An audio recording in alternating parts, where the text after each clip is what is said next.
5 बच्चे अपनी हिंदी व्याकरण की पुस्तक निकालिए, उसमें निकालिए पेज नंबर 84। तो पेज नंबर 84 में आपका अध्याय है 14, उसमें है विराम चिन्ह। तो विराम चिन्ह क्या होते हैं, आज हम उनके बारे में पढ़ेंगे। अपनी बात को स्पष्ट करने के लिए हमें बोलते तथा लिखते समय कहीं कहीं रुकना पड़ता है। व्याकरण में इन्हें विराम कहते हैं। विराम का अर्थ होता है रुकना या ठहरना। जब बच्चे हम अपनी बात किसी को बोलते हैं, हम लिखते हैं, तो क्या हम एक ही फटाफट नहीं बोलते हैं, कहीं पे रुकते हैं, थोड़ा आराम से बोलते हैं, तो उनको ही क्या कहते हैं, रुकना और ठहरना। विराम को प्रकट करने के लिए हम जिन चिन्हों को प्रयोग करते हैं उन्हें विराम चिन्ह करते हैं। अब विराम के क्या होते हैं, चिन्ह होते हैं अलग अलग। कई बार गलत स्थान पर विराम चिन्ह लगाने का वाक्य का अर्थ पूरी तरह से बदल जाता है। जैसे उदाहरण देखो, रोको मत जाने दो, रोको मत जाने दो। अब देखो ऊपर क्या है, रोको, रोको के बाद कॉमा लग रखा है, मत जाने दो। दूसरा है रोको मत जाने दो। एक ऐसा ही उदाहरण ध्यान से पढ़िए, नवीन वस्त्र धारण करो, नवीन वस्त्र धारण करो। ऊपर दिए गए दोनों वाक्यों को ध्यान से पढ़िए। विराम चिन्ह का स्थान बदल जाने के कारण से दोनों वाक्यों का अर्थ भी बदल गया है। पहले उदाहरण में रोको के बाद विराम चिन्ह का प्रयोग के कारण उसका अर्थ है कि उसे रोको जो जा रहा है, ठीक है। जैसे रोको मत जाने दो, ठीक है। अब जो कि अर्थ क्या है, रोको मत जाने दो, यानी कि पूरा अर्थ बदल रहा है ना। दूसरे वाक्य में रोको मत के बाद विराम चिन्ह का प्रयोग के कारण उसका अर्थ है रोका ना जाए, अर्थात उसे जाने दिया जाए।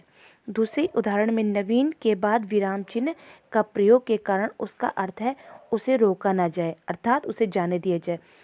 हाँ, विराम चिन्ह के बाद अर्थ है नवीन नाम किसी का है, कपड़े पहनो। किंतु दूसरे वाक्य में नवीन वस्त्र के बाद विराम चिन्ह का प्रयोग होने के कारण उसका अर्थ है नए वस्त्र पहनो, ठीक है। अब देखो, हिंदी भाषा में प्रयुक्त होने वाले विराम चिन्ह क्या होते हैं, अलग अलग होते हैं। अब देखो क्या होता है, पूर्ण विराम, जिसको हम इंग्लिश में फुल स्टॉप बोलते हैं। जब पूरा सेंटेंस कंप्लीट हो जाता है तो एक छोटी सी बिंदु लगाते हैं ना, उसे हम फुल स्टॉप बोलते हैं। तो इसे बोलते हैं हिंदी में पूर्ण विराम। दूसरा आता है अल्प विराम। अल्प विराम में होता है कॉमा, यानी कि जहाँ पे थोड़ा सा रोकना होता है। अर्ध विराम, ठीक है, सेमीकोलन। प्रश्नवाचक, आपको प्रश्नवाचक पता है, जब प्रश्न कंप्लीट हो जाता है उसके बाद हम ये प्रश्नवाचक चिन्ह लगाते हैं। योजक चिन्ह होता है ये, ठीक है। निर्देश चिन्ह में भी डैश होता है, ठीक है। हंसपद चिन्ह कहते हैं ऐसे वाले चिन्ह को। लाघव चिन्ह में ओ का निशान जैसा होता है। विस्मयादक बोधक चिन्ह होता है एक्सक्लेमेटरी सेंटेंस, ये वाला। उदाहरण चिन्ह होता है ये कॉमा करके। तो ये अलग अलग चिन्ह है, इनको आप ध्यान से देखिएगा तभी आपके समझ में आएंगे। अब इन चिन्हों के बारे में आपको एक एक करके बताए जाएंगे। सबसे पहले है पूर्ण विराम चिन्ह। वाक्य के पूरे होने पर चिन्ह लगाया जाता है, उसे पूर्ण विराम चिन्ह कहते हैं। जैसे मैं 5वीं कक्षा में पढ़ता हूँ। सेंटेंस पूरा हो गया तो यहाँ पे पूर्ण विराम लग गया। हमने कल लाल किला देखा, तो पूर्ण विराम। अल्प विराम यानी कि कॉमा, जहाँ रुकना पड़े वहाँ अल्प विराम का चिन्ह लगाया जाता है। जैसे दिनेश, उसके बाद अल्प विराम है गणेश और देवेश एक ही कक्षा में पढ़ते हैं। अर्ध विराम का चिन्ह वहाँ लगाया जाता है जहाँ पूर्ण विराम से कम और अल्प विराम से अधिक रुकना पड़ता है। जैसे राघवेंद्र आया, सुरेंद्र आया, आज आप भी आ गए, कल रविवार है, छुट्टी का दिन है, आराम मिलेगा, ठीक है। तो यहाँ क्या हो रहा है, यहाँ पूर्ण विराम से कम और अल्प विराम से अधिक समय लग रहा है।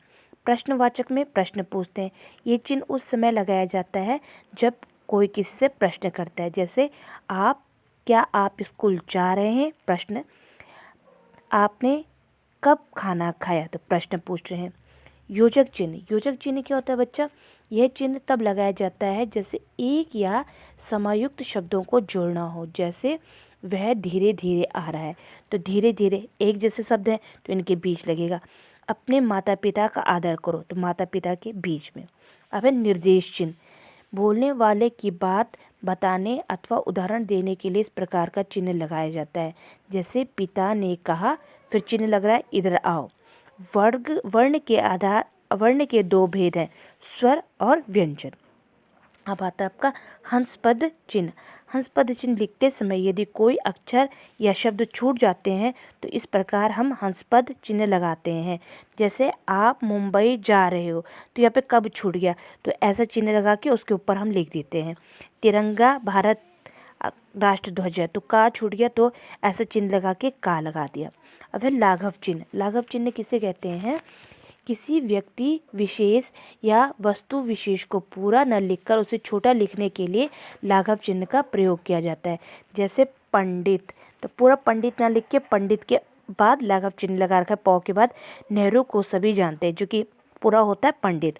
डॉक्टर, डॉक्टर ना लिख के हमने पूरा डॉक्टर ना लिख के ऐसे लिख रखा डा, उसके बाद लाघव चिन्ह। डॉक्टर कलाम एक प्रसिद्ध वैज्ञानिक थे, तो यानी कि डॉक्टर हमने नहीं लिखा। विस्मय बोधक चिन्ह होते हैं, जो चिन्ह विस्मय, आश्चर्य, हर्ष, शोक, घृणा आदि को प्रकट के लिए लगाए जाते हैं।